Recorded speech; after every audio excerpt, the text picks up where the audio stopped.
Hey guys, it's Elena, and today we're just going to make a fun little galaxy scene with my new galaxy brushes for Procreate. And if anything looks a little bit different in this video to what you see in front of you, it's because I have not actually released the brushes yet at the recording of this video. By the time you're watching it, then the brushes will be released, and you will see the link for the brushes down below. So I'm going to go ahead and start out with a 20 by 16 inch canvas.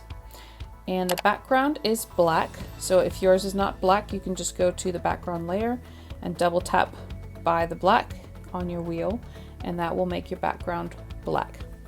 And you can also use a dark blue background or anything really dark depending on what you're going for, but I'm just gonna have solid black and then just build the color up as I go around.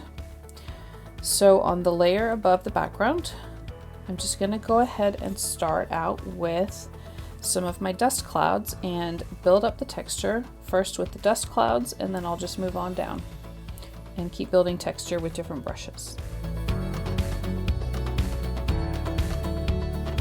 And the color palette that I'm using is called the Standard Galaxy palette that comes with the brush set, and there are other color palettes as well that come with this brush set, but this is my favorite of all of them because it has quite a lot of different colors that you might find in a galaxy and for stars, etc. So I'm going to be using this one. And what I like to do with the galaxy brushes is I like to start out with the darker colors and then build up lighter colors on top, because the whole thing sort of starts to glow as you add more layers on top. So I'm just going to start with this really dark, almost invisible blue, and start adding some texture to different areas.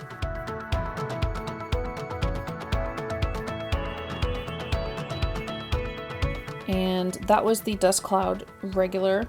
There is a CV version of most of these dynamic galaxy brushes, and CV means color variation. And I think I'm actually going to get rid of what I just did and then try it again with the CV and see how that looks different. That adds a bit more variation to it, and I think I actually like how that looks better.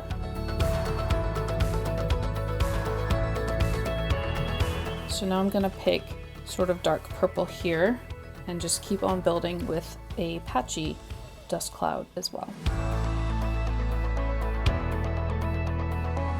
These are pressure sensitive, so if I'm pushing harder like this, come out with a bigger output. Okay, and I'm going to change up my color to a bit of a lighter blue now. And I'm going to keep on with the patchy dust cloud CV. Just adding a bit here and there. And you can see that it starts to glow and get a bit lighter the more that you add to a certain area.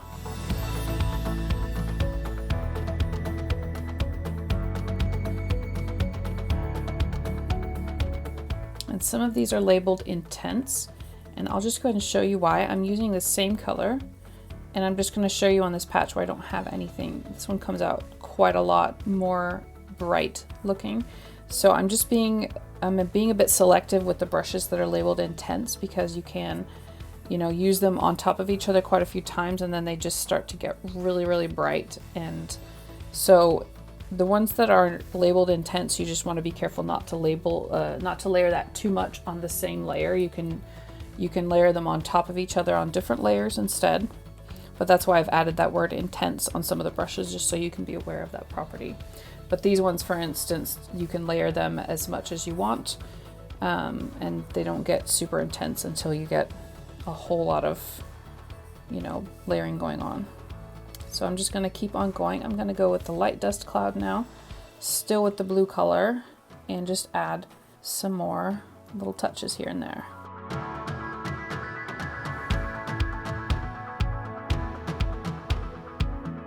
And at this point, I'm going to go ahead and choose a Nebula brush to add a bit more of a concrete texture to this.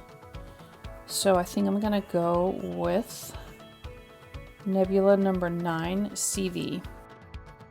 And as far as the color goes, I think I'm going to choose an orangey pink color here. And I'm just going to add a bit of texture and see where it takes me.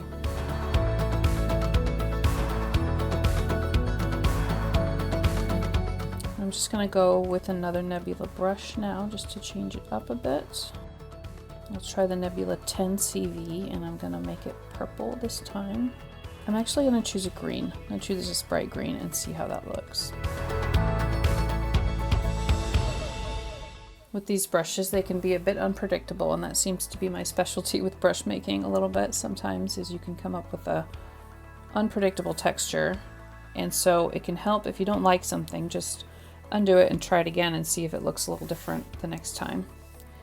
So I think that also you have to be careful not to just fill the whole page, because it looks more interesting if you have some areas of dark space and leave some, like have some super bright areas and some that just don't have anything in it. That makes the composition a bit more interesting. So I think I'm gonna do one more Nebula brush. Now I just have to figure out what color I want to do. I feel like maybe a turquoise color to sort of set off this green. And maybe I'm gonna go with Nebula 11 CV and try to see if I can put something here. With all of these brushes, the more you use them, the brighter and more intense they get. Okay, so at this point, I have not actually added the stars yet, and I've put them at the end of the brush set for now, because I just feel like it's something that's fun to add at the end when you can see where the different parts of your composition are and where you need some stars to really pull it together. So I'm gonna go with the dense stars, and I'm gonna choose this orange color, which I think looks really good with the stars.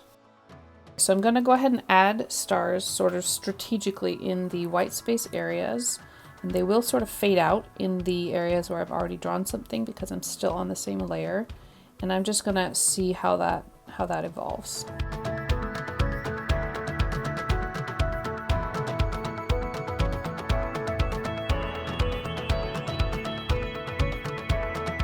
I think at this point I'm gonna switch to the Sparse Stars, and I'm just gonna fill in a few more areas.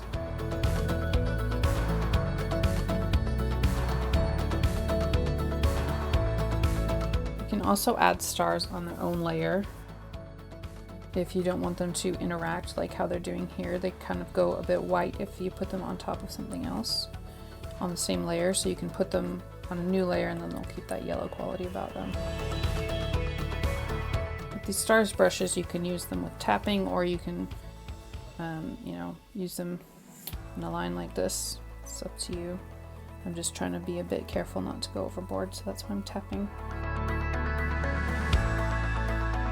And sometimes if I'm putting stars on a new layer, sometimes I like to put it below, and just to see how that would look shining up from the layer above it, and just experiment with that a little bit. So now that I've added my main stars, I'm just gonna go into the Stardust brushes and add just a little bit more texture to the starry areas in the same color.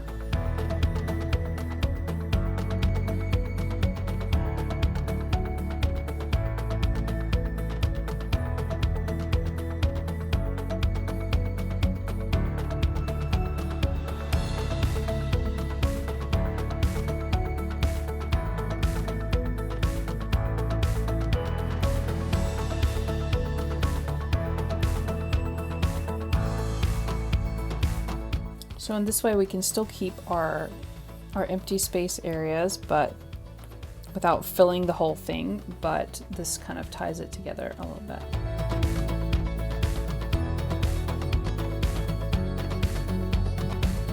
So at this point you can do some more fun things, like for instance you could add some metallic stars.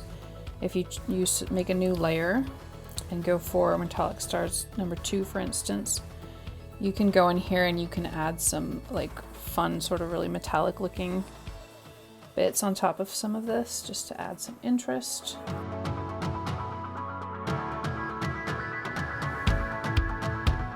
You can also go into the stamps and you can add some different stamps for interest. Like you could add a galaxy. Let's just choose this one for instance, and Maybe go with a pink. Let's see how that looks right here. And you can control the tilt of it by the tilt of your pencil. And you can also go in here in the stamps.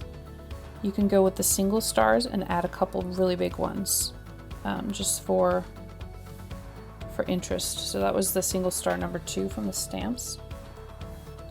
Maybe that in orange. And with the pressure, you can choose how big you want the stars to be.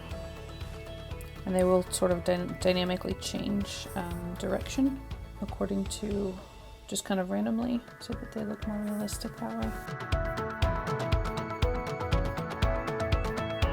Choose the other one, keep doing the same thing.